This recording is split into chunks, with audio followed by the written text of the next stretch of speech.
Well, we want to thank the Little Harbor Green Team from New Hampshire for that great lead-in, and we also want to send out a shout out to the hip hop ensemble, the Wiley one for the song that you heard at the beginning as well. Want to wish everybody Happy Earth Day 2009, and good morning, afternoon, evening, late evening to all who have joined us tonight here at earthbridges.net. We welcome all of you to the opening hour of Earthcast '09, which is a 24-hour webcastathon dedicated to hosting conversations about the well-being of something very near and dear to all creatures, great and small, our planet Earth. My name is Matt Montaigne, and I'm participating live from Palo Alto, California. Thank you all for joining in the chat and contributing and helping us spread the word about Earthcast '09. In a moment, we're going to be joined by our very esteemed keynote guest, Jason Zarneski, who's a professor of environmental law at Vermont Law, and who's standing by at his home on the East Coast in Montpelier, Vermont. Before we pass it over to Jason, though, I just want to say a few more words about the project, and we have a couple people to thank and a couple little housekeeping things to take care of. Again, I'm pleased to have worked over the past several months with the entire Earth Bridges community, which really is an awesome organization of individuals all over the world who maintain the common goal of an interest in raising awareness about environmental challenges and success stories through the use of webcasting tools that connect people all over the world. There's a tremendous amount of people who have contributed in a variety of ways, both big and small, to the Earth Bridges community in our efforts to put on this event. There's too many to name here, so I won't. As some of you know, Earth Bridges is a sub-community of World Bridges, which began as Jeff Lebo's 1993 grad school vision, where he thought up this idea of building a global network of homegrown webcasters. After years of fooling around and experimenting with live interactive webcasts became a reality in May of 2005. World Bridges is a network of individuals and organizations that use these media technologies to help people connect, learn, and collaborate. World Bridges is a community of communities, so it includes places like webcastacademy.net, edtechtalk.com, webheadsinAction.org, educationbridges.org, EFL Bridges, Pusan Web, Korea Bridges, Earth Bridges, and Puentes al Mundo, and also other communities in various stages of development. Just a little word on kind of the mission of World Bridges. World Bridges values civility and respect, open source collaboration, and a sense of world identity. And World Bridges really does aim to connect individuals from all over the globe in an effort to promote cultural awareness and understanding. I know I speak for everybody in the Earth Bridges community and sub-communities from World Bridges when I send a shout out and a great big thank you to both Jeff Lebo and Dave Cormier for their support of Earth Bridges and Earthcast '09. Over the next 24 hours, you will hear from, you're going to be taking on an adventure around the world, where we are going to hear some inspiring stories about what we're doing to lessen our impact on the Earth and to make it a little greener. Over the course of this day, you'll hear stories from people of all ages talking about everything from simple little things that we can do on a daily basis to talking with experts in the area of green energy technology and transportation and policy. We encourage all of our listeners of this keynote to spread the word about the project. There will be plenty of opportunities for spontaneous participation via the chat room, telephone call-ins, and Skype call-ins over the next 24 hours. We also have several different links. If you visit Earthbridges, while you're at earthbridges.net, we have links to a guest book where you can sign in at that guest book and leave your information about where you're from. We have a listener's map for you to put a pin on the map. We have a Facebook group for you to join so we can extend the conversation and keep this going in a variety of other spaces as well. Many of you are familiar with this format, but I think we also have some new people to the community. Just so you know, we have a chat room. Make sure you're signed into the Earth Bridges chat. And I also want to send a shout out to Jose Rodriguez, who's done some fantastic work with the Puentes El Mundo crew, which is the Spanish speaking equivalent of World Bridges. Puentes El Mundo will be simulcasting many hours over the course of the next 24 hours in Spanish, which is awesome, and we're pretty excited about that. Jason, our keynote, wanted me to point out that this broadcast is actually live. People are listening worldwide, and it's being done over the next 24 hours for a wide range of age levels and people on several different continents. Well, it's enough of this babble, and now on to our keynote guest. It is with great honor that I introduce the Earthcast 2009 keynote guest, Jason Zarneski. Jason joins us tonight from his home in Montpelier, Vermont, where he works at nearby Vermont Law. I'm going to embarrass Jason here a little bit with his awesome credentials. Actually, before Jason met me, he was in line for some great political appointment. But again, that's before he met me. Anyway, Jason graduated in 2003 from University of Chicago Law with honors. And I find it interesting to add Jason's constitutional law professor at the U of C was Barack Obama. Jason, at one point, was the youngest law professor in the U.S. I think he was 25 or 26 years old, and I think that lasted for about 6 months or so. So he's a sharp dude. Jason is currently working on a book titled The Greener Manifest Destiny, and is also a finalist for the 2009 Fulbright Scholarship class. I understand that if things work out, Jason and his family are going to be heading off to China, where he will teach a class and learn more about the environmental challenges facing China. I should say that up until about 10 months ago, Jason and I were neighbors in Milwaukee, Wisconsin. As things worked out, we both ended up in 2 different states on the opposite side of the planet. Getting a little feedback here. Up until about 10 months ago, Jason and I were neighbors. I mentioned this earlier, but we've since split to opposite ends of the country. I should say that Jason and his wife were key contributors to our neighborhood's compost heap, and I also had the good fortune of maintaining in my backyard. It was great for me, being the eco-geek that I am, that I could always have a conversation with him as he stopped by and dropped things off in that compost heap. Without further ado and delay, on behalf of the Earth Bridges, World Bridges, and Puentes El Mundo communities, we welcome Jason Zarneski of Vermont Law to Earthcast 2009. Can everyone hear me? Hello? All right, excellent. Well, thank you, Matt, for that wonderful introduction. It's a pleasure to be here. I've never done a presentation quite like this before. First of all, if you scroll up in the chat room, Matt has linked to some slides that you're welcome to follow along with at a Google Docs site. I don't know, Matt, if Matt wants to put that up again. This is my the second time I've taken part in this Earthcast. I did last year in front of Matt's middle school class, and it's a great honor to take part in this keynote address. I should also so thank you, Matt, and thank you, Jeff, for putting this together. I also want to thank those of you in Vermont that I can see are in the chat room. And I think my parents and my grandparents have also entered the chat room as well. So if my family is listening back home in Milwaukee, thank you for taking the time out to watch your son and grandchild. I've been working on a project now for almost 2 years, thinking about what are the environmental consequences of everyday life and everyday action, and trying to ask what are the legal and policy issues that might change social norms, improve everyday choices.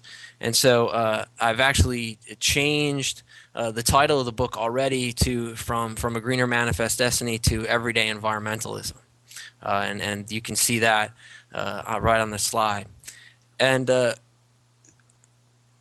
to get started, I think it's fair to say that there's very little regulation of everyday activities impacting the environment. How do I live? What do I eat? Where do I reside? and what are the ecological consequences of those choices. Uh, if you look at slide 2, you'll see that one of the things we might use in is the leaf blower. And so, really, what is lacking from our individual choices and from environmental regulation is really considering the relationship between individual action like this, and then if you look to slide 3, environmental problems. And so, really, the question is how can discourse, education, legislation, and community activism really understand three things: how our current environmental problems result from historical consumption patterns and trends. Two, really understanding how what the breadth is of the aggregate individual impacts on the environment, whether we're talking about our individual waste footprint or our individual carbon footprint and our land use practices. And then finally, which I'm not sure we'll have a lot of time to talk about today, sort of what's the role of law, what's the role of local government, what's the role of community action to try to make more sustainable choices. So if you look at slide 4, this is a painting by John Gass called American Progress. Even there you go. Whether by divine right, if you want to talk about Genesis and dominion in the Bible, or manifest, the idea of manifest destiny from John Sullivan, or even modern progress, I think it's fair to say that we consume a lot more today than we used to in the past.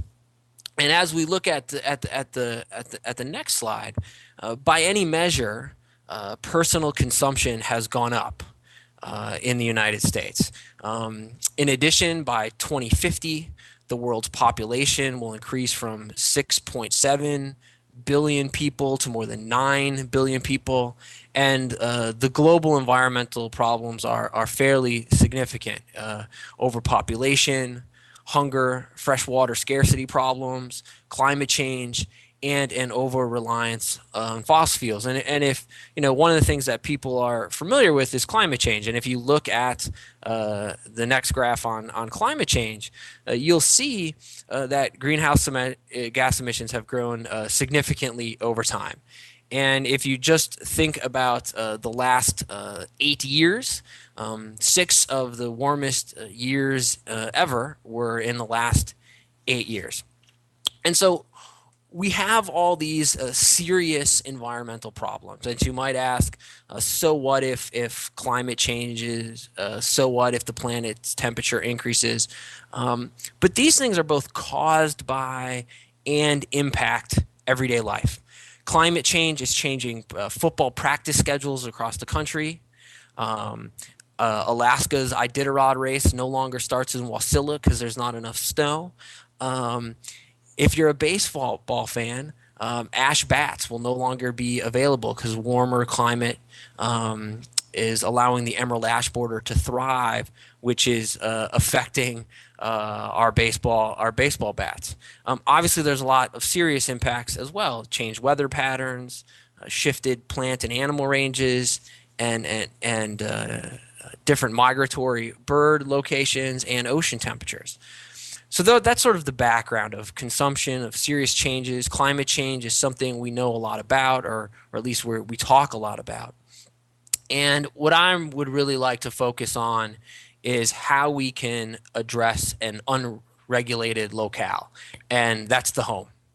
And so if you look at the next slide, you'll see a picture of my home back in Milwaukee. This is 2 doors down from Matt's house, where we had our neighborhood compost pile. And how can we understand the impact of the choices we make while sitting in our living rooms in our houses, and the decisions we make in this locale? And so what I'd like to do about today, for maybe the next 20 minutes before I'd love to take questions, is maybe as many as we can get to, but talk about 4 issues.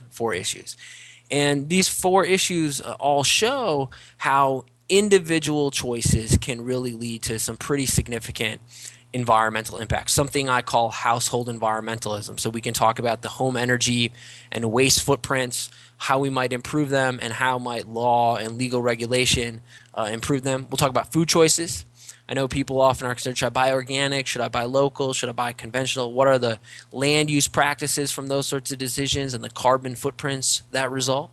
Also, residential geography, where we live, issues of sprawl, suburbanization, and what might be the consequences in terms of land use practices and things like wetlands loss. And finally, what might be some unforeseen consequences of our daily choices. And one of them might be destruction of small organisms. There's a whole host of others, but that's something we might talk about. Let's go through some of these and talk about some of these consequences. And then from there, I'd be happy to take some questions. So the first thing we can talk about is household waste and recycling. The majority of household solid waste ends up in landfills.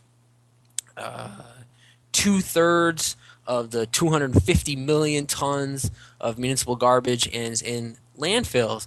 And as my neighbor Matt would tell you, nearly 60% of the waste Americans throw away on a daily basis is either recyclable or compostable. Specifically, paper products account for over 30% of what we throw away, and yard waste and trimmings and food scraps account for another 25%. So there's a lot you can do just there to help your individual environment.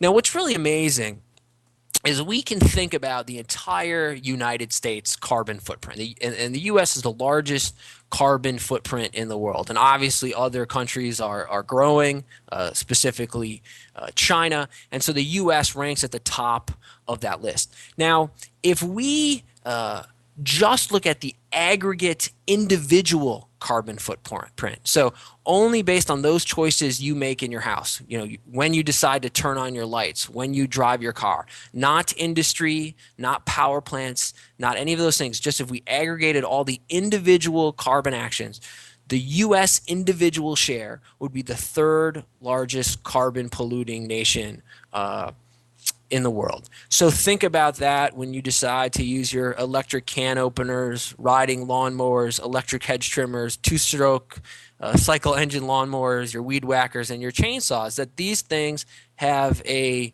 real impact.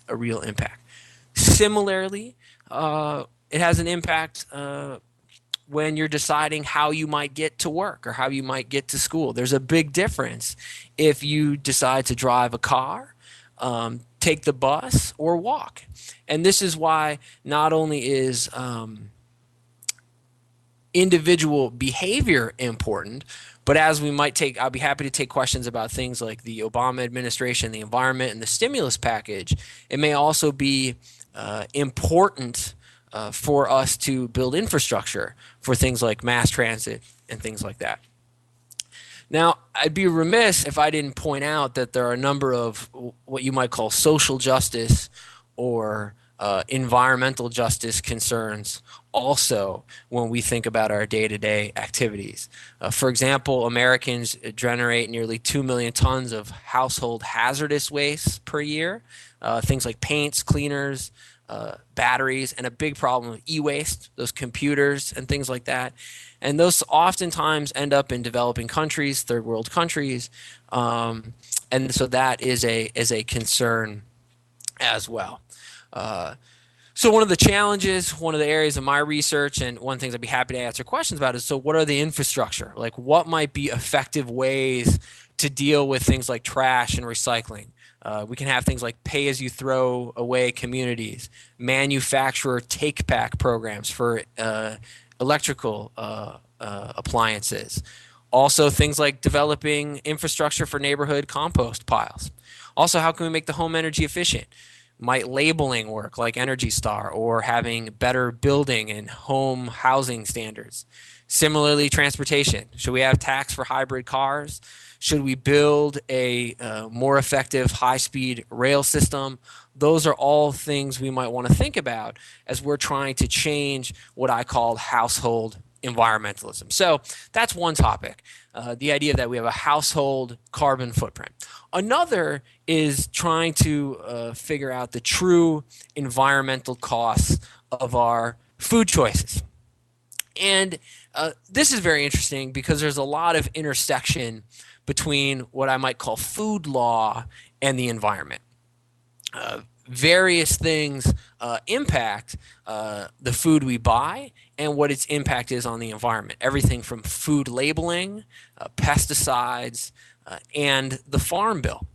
So if you look at it, as you'll see on the next slide when Jeff clicks to it, the Farm Bill, for example, provides relatively cheap and plentiful soybeans and corn for food and feed, which impacts, in fact, what we eat and how things are processed.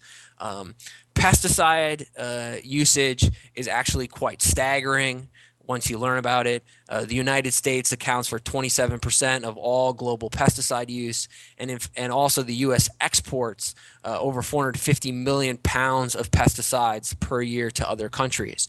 So these have impacts not only on our environment, but also public health and safety. Similarly, law deals with things like food labeling and what's organic and what's not. And what's interesting is there's often a mismatch. We like labeling. Maybe it will suggest us that things are more healthy, more environmentally friendly, but we need to make sure that environmental labeling is accurate. When people see organic, for example, on a food source, well, what does that mean? Just because it says organic doesn't mean it's 100% organic. It could mean something less, depending on how it's labeled. And this is important when we think about broadening our labeling system. One of the things I would like to see is a environmental label on all of our products, or a carbon footprint label. And if we do that, we want to be careful and sensible to what information is being conveyed to consumers, and is that information useful in consumers making smart choices. And these questions are difficult for consumers. Consumers have lots of options. They can go to the Whole Foods. They can go to their big grocery store. If they're lucky, they might have a co-op or a farmer's market, or something I should have put on the slide, a community-supported agriculture, a CSA. And really, right now, we're left with essentially four food options. There's the industrial, conventionally grown food option. Also something I call, and Michael Pollan would call, industrial organic. We also have a local and conventional model, and a local and organic model. And depending on what you pick, these have very different environmental costs. The carbon footprint may be different. We're concerned about production and what the environmental consequences of that are in terms of fertilizers, pesticides. We also have concerns about the carbon footprint of processing. Cooking has moved from home to the factory. And what about transportation? Something somebody might call food miles. There's also pesticides in the environment. And even if you buy organic and there's no pesticides, there are also concerns like over-tilling. You need to till the soil a lot so there are no weeds and other things that might impinge the growing of the produce. This is a great quote from Time magazine by a writer, John Cloud, and he says, "Wavering in the produce section of a Manhattan grocery store, I was unable to decide between an organic apple and a non-organic apple, which was labeled conventional, since that sounds better than sprayed with pesticides that might kill you. It shouldn't be a tough choice. Who wants to eat pesticide residue? But the organic apples have been grown in California. The conventional ones were right here in New York State." And so one of the questions we need to think about is how to improve that choice. First, I think we need to think about changing our food system, developing a more transparent food system, to think about how we can help the local food market through things like community-supported agriculture, on-farm processing, farmers markets. I also think we want to improve environmental regulation through eco-labels. Can we provide a seal or a green rating and other information for specific food categories that might have at least very high carbon footprints? residents. Another thing that we can talk about perhaps in the Q&A is the merits of vegetarianism, or at least reducing our consumption of beef to other sources like chicken. That sort of shift would make a fairly big difference as well. Another thing I'd like to talk about, so a third sort of case study or example where we might want to think about is the environmental consequences of this severe is sprawl. There is no question, if you look at environmental planning departments, the dominant American residential landscape is now suburban and exurban, moving further from downtown, converting rural landscapes into low density developments. And so we have to figure out what are the consequences of this type of development. And the consequences of sprawl are in fact fairly dramatic. Everything from increased air pollution, diminished water quality, loss of flood protection, and there are also some other social and cultural harms. Some people would argue there's a loss of community, a decline of the central city, increased traffic, and then it forces people to do things like drive to the grocery store, sit in traffic. So there are some consequences there as well. There's also some economic concerns as well. It's expensive. It's expensive to convey resources, whether you're talking about electricity, water, sewage, to a more diffuse population. One of the particular problems with sprawl that I'd like to address, because it's particularly important in my birth state of Wisconsin, is to talk about wetlands loss. And so the next picture is a picture of a wetland in the state of Wisconsin. And these wetlands are dramatically affected by development. Wetlands perform a whole host of ecosystem services. They provide habitat, they provide clean water, and they're also carbon sinks. So for those of you worried about climate change, they are also carbon sinks as well. As we develop and these wetlands are destroyed or paved over, not only does it destroy existing wetlands, but it creates a burden, a greater burden on then the remaining wetlands. And now, if this is a picture of northern Wisconsin, and if Jeff quickly, clicks on the next two slides, you'll see dramatically the development that has occurred in a very short period of time between 1940 and what's projected in 2010 in the northern part of Wisconsin, which has a number of navigable waterways, a number of wetlands. And so this housing density may have some significant consequences on wetlands and other ecosystem services. Some people have built in wetlands, as seen in the next picture. And fortunately, there are some jurisdictions that when people do this, they remove these sorts of things from the wetland, as you'll see in one of my favorite pictures from a home that was removed in Wisconsin.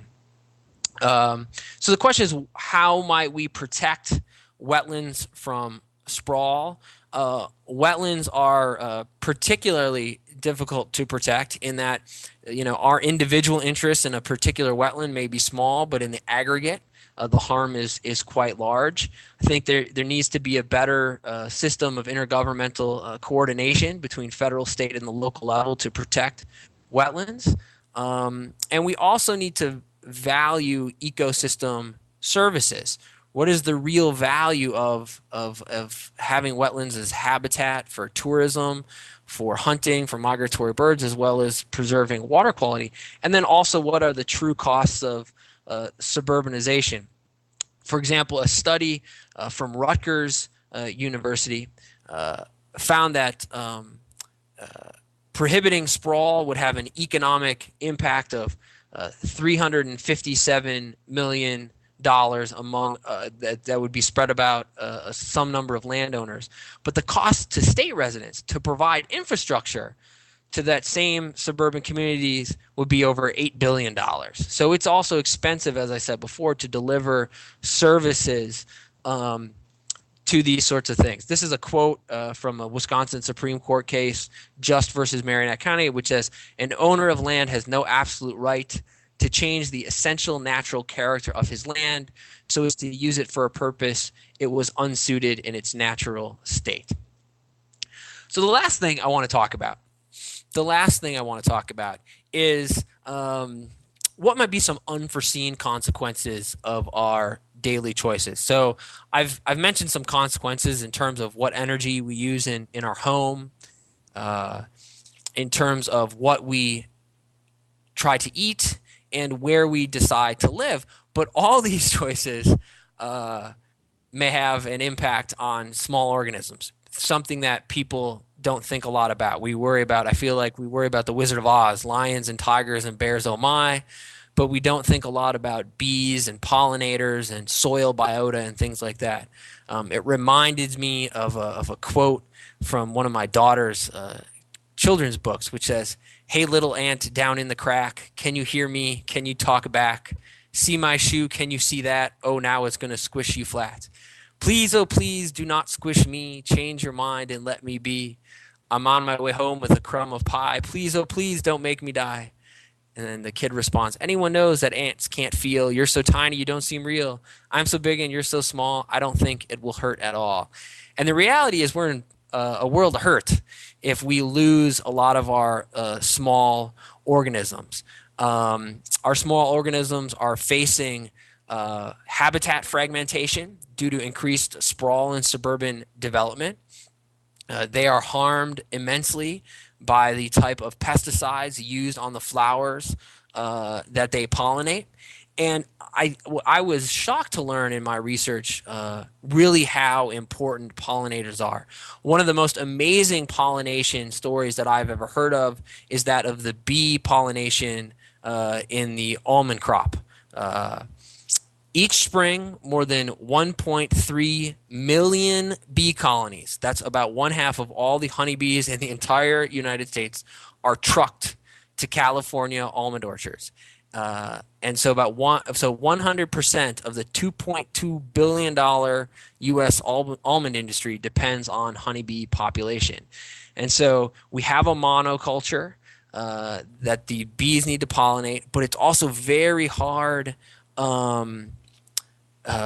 for bees, for in terms of their comfort and their living and their survival, to be transported so much, because it causes a lot of stress. Some people wonder if that's what's causing colony collapse disorder, and they don't have nearly the amount of good food source they used to have. And in some cases, not only are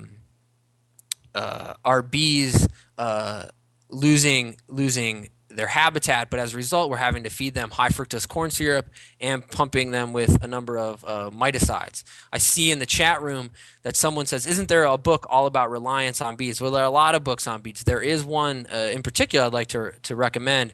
There's a book called "Fruitless Fall," written by Rowan Jacobson, from Calais, Vermont. That's quite good. So I would recommend that book. Another thing, in addition to pollinators, there's a lot of soil biodiversity. And if we think about the value of soil biodiversity in terms of dollars, it has a lot of economic benefits in terms of pollination, waste recycling, soil formation. And if we look at how law tries to protect small organisms, it doesn't do as good of a job as it does with vertebrate species. There are over 150 times the number of invertebrates than vertebrates on the planet. But let's just take the Endangered Species Act. It lists 374 vertebrate species as endangered or threatened, but only 238 invertebrates. And so if you look at the next slide, this is a quote from the book that I recommend. It says, "Like any livestock, healthy bees require good pasture.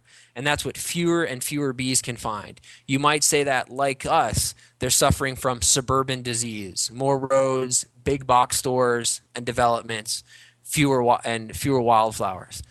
So I think in particular with bees, there's some things we can do. We can limit the introduction of destructive forces to the bees. We can reduce their habitat fragmentation.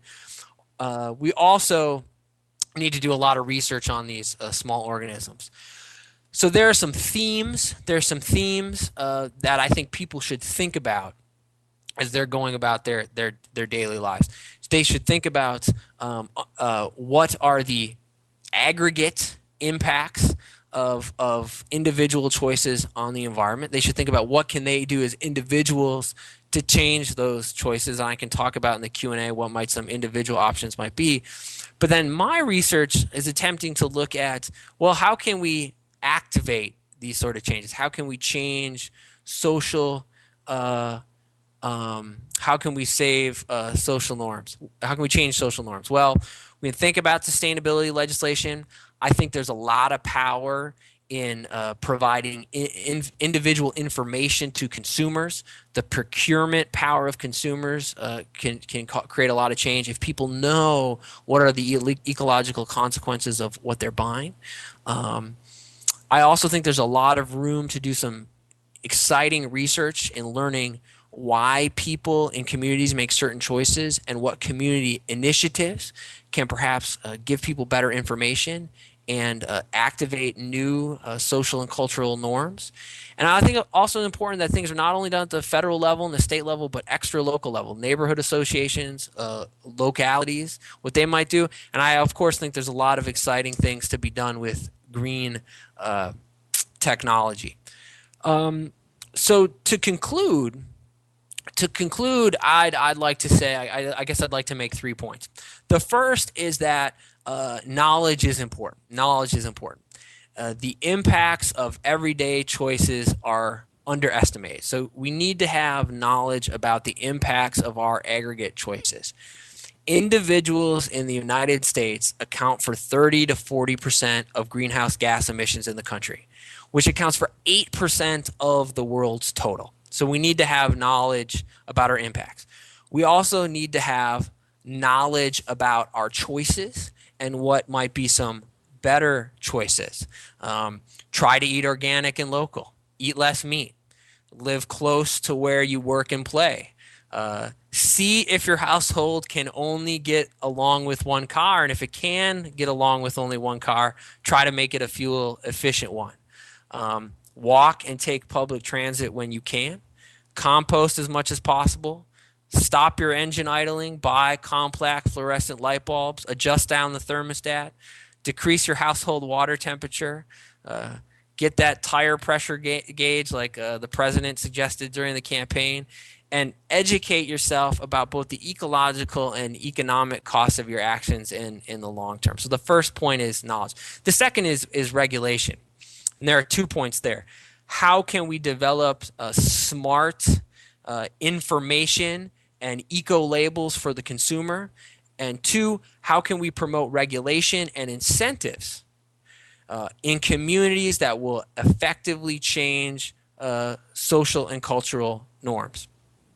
I think in order to do that, we need to better learn why people are making the choices that they make and to determine what community programs might most effectively shift cultural and social norms. And I think there's a lot of research to be done in that area, and I'd love to see some government funding of social science research in that area, specifically asking 2 questions.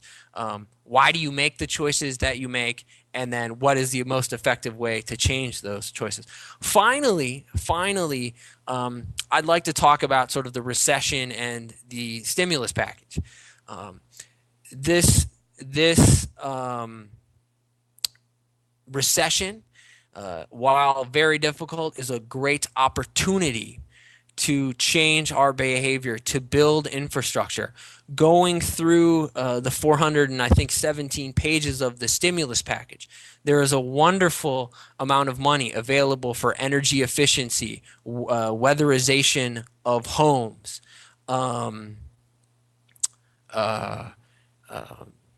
hybrid car technology. But even though we're giving a lot of money to things like those things and rail, 4 times as much money nationwide is being spent on highways than on mass transit and rail service. In my current state of Vermont, 20 times as much money is being spent on highways and bridges. So I think we need to think about how we can sensibly take hold of this opportunity to deal with some of these very important behavioral and infrastructural problems. Um, so that's all I have in terms of my remarks. I have 20 minutes for questions. I don't know if Matt would like to chime in here and begin to moderate some of these questions. I'd be happy to either read to myself or for Matt to moderate. Matt, do you have a preference? Sure, Jason. That would I just on behalf of everybody in the chat room, I think we all really, really enjoyed your presentation and keynote. Gave us a lot to think about, helped us to start thinking about some questions that we want to think about over the next 24 hours. And yeah, Drew Buddy from the UK is giving you some virtual claps and high fives. So again, fantastic presentation. I wanted to just follow up with your point. I know you carefully read the 417-page stimulus plan. What are your thoughts on the administration's hopes and dreams for high-speed rail in this country? What are some of the challenges, and then what do you think are some of the upside to such an aggressive plan? Well, if you look at the stimulus package, it's about $8 billion going to rail. Um, so that's a quarter of what's going to highways. Um, it's a start, and it's a good start. I think the initial where you'll see this money go initially is to the two coasts. You'll see improvement and faster train service in the Eastern Corridor, especially in the Boston to DC area, and moving it a little bit westward. I also think you'll see the trains in California be helped. I think the real signal, actually, to see how serious rail happens will be in two places. To see if you see increased rail in the Midwest going from the Milwaukee, Chicago area out to St. Louis, places in Ohio like Cleveland and Columbus, and then up to Minneapolis. Also, there's talk of a high-speed train between Las Vegas and Los Angeles. Um, I, I was after reading the stimulus package, I was concerned the amount of money being given to rail. I'm a little bit more optimistic in light of what the president said last week, that he views this just as a down payment, and a lot more money he thinks needs to go to high speed rail. I think we also have the advantage of having Vice President Biden, who is a huge rail fan, takes the train back home, every day to his little small state on the East Coast. And from what I understand, if you're a staffer in at least when he was in the Senate, one staffer a day had to take the train back home with him and get briefed, and then take the train back to D.C. So he's a real train lover. I think that's a good thing. Um, at the end of the day, though, when you look at the stimulus package and where the money is being given, uh, so much of it is going to support highways and to support green technology for automobiles, that I really believe that we are hedging our bets on climate change against our ability to create clean car technology. I don't think there's any other way to look at it.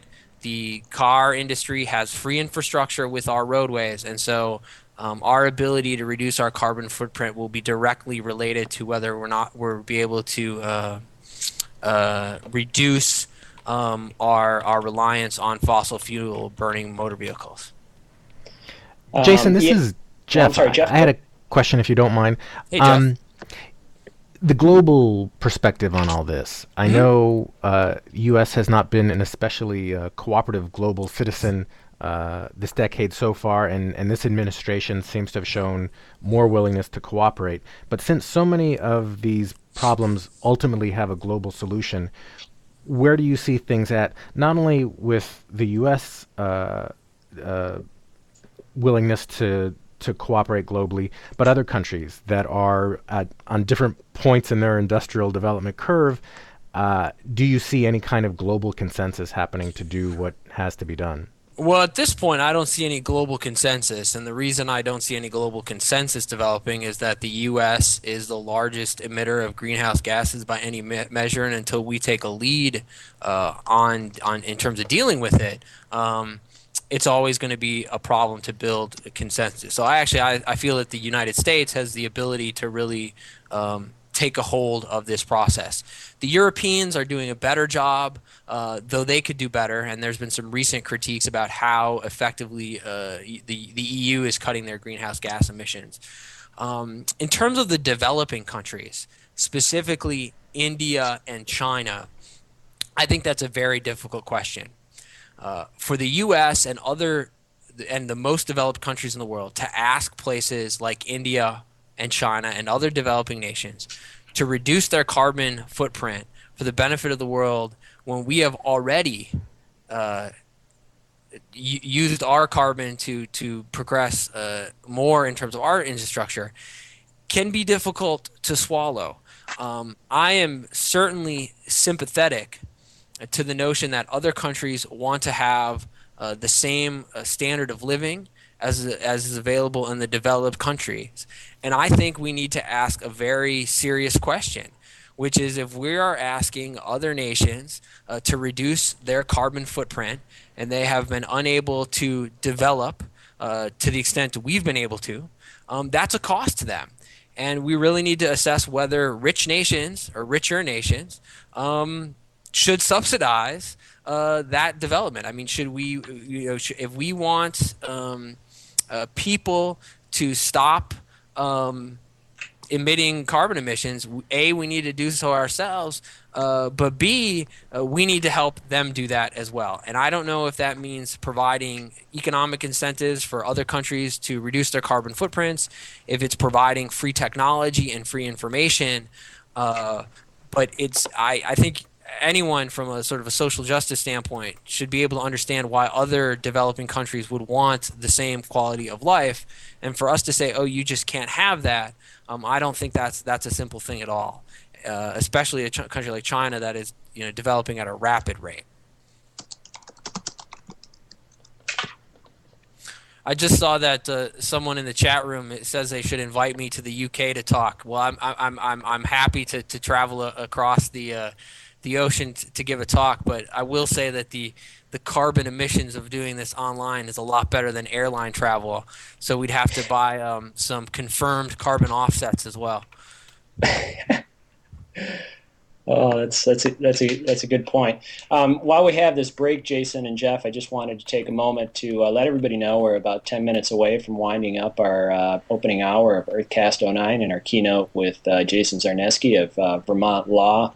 Jason's from Montpelier. I just want to remind everybody to stick around for hour number 2, where we'll be joined by Alice Mercer, Jose Rodriguez, Lisa Durf, and Sheila Adams, who will be talking about the kind of the state of environmental education, environmental science education in schools. So again, be sure to stick around for that. And we do have an opportunity for people to call in. Jeff, I believe we stuck in that number. If anybody would like to call in and ask a question of Jason, that certainly would be great. Just wanted to ask a follow-up question to Rail, Jason, because you mentioned that the amount of money that's given to rail is, and again, you were hopeful that it's just a start, but the amount of money is just a fraction in comparison to traditional transportation infrastructure. And that's something that I've thought a lot about with terms of support of renewable energy systems as well. I find that a lot of skeptics and naysayers of wind and solar and geothermal and a variety of clean, green power are skeptical when the government gives quote-unquote handouts for those systems. But indeed, they are a fraction of the money that's given to traditional dirty power. I don't know if you have any thoughts. Are there any other parallels out there in parallel environmental issues that you can think of? Or what well, I mean, there's certainly there are government subsidies for a whole host of industries. I think that the big, if we want to talk about government subsidies and its effect on the climate crisis and infrastructure, it has to be, federal highway funding. Um, I mean, that is the elephant in the room, and it's spray painted pink so everyone can see it. The reality is, if Amtrak was supported anywhere close to the amount that highways were, we would have a high speed rail system.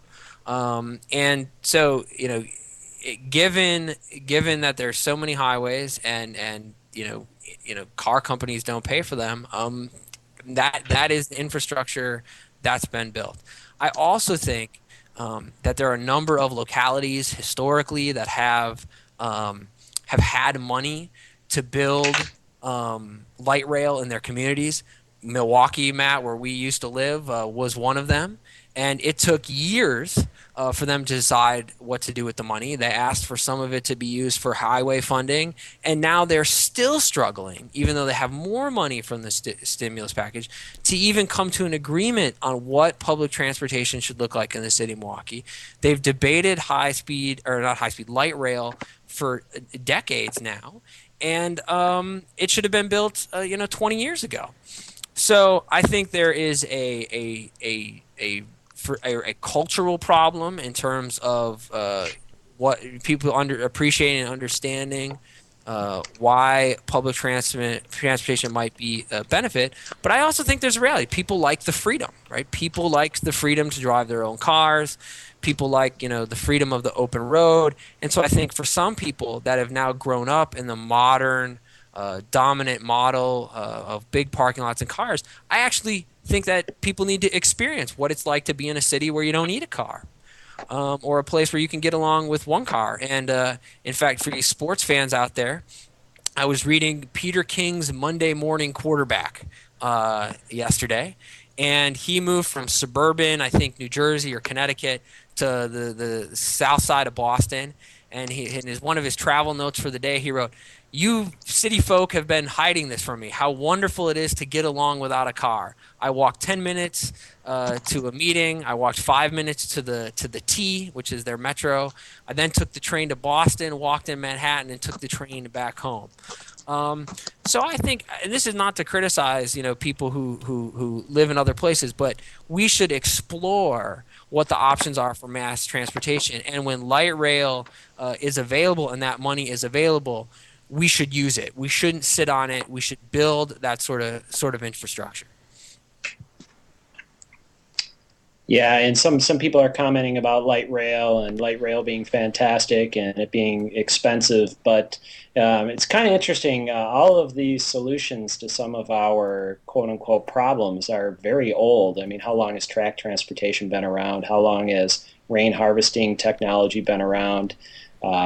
Even low tech solar systems, and wind. How long those kinds of things been around? So. Yeah, and one of the reasons I've been doing this work, and actually what motivated me to start this project is, I like to believe that I'm relatively educated and I'm intentional about my choices. But I did learn for some things, even when I wanted to make an environmentally friendly choice, I didn't know A, what that choice was, or B, how to do it. And then once I found out what it was and how to do it, I became frustrated that our existing legal regime, our social policy, and our infrastructure didn't allow for that to happen. And so that's something we should think about. Yeah, and there's a great saying too, because I know a lot of people are skeptic with government involvement in private industry. There's a great saying that goes something like, I'm okay with a little government involvement in private industry, but then I'd also like to see less private industry involvement in government. So, what are your hopes for lobbyists and new and the current administration new policy regarding lobbies and lobbyists? Well, I think we need to make some nuanced choices. And I remember from the campaign, people talked with, hacking with a hatchet or a scalpel.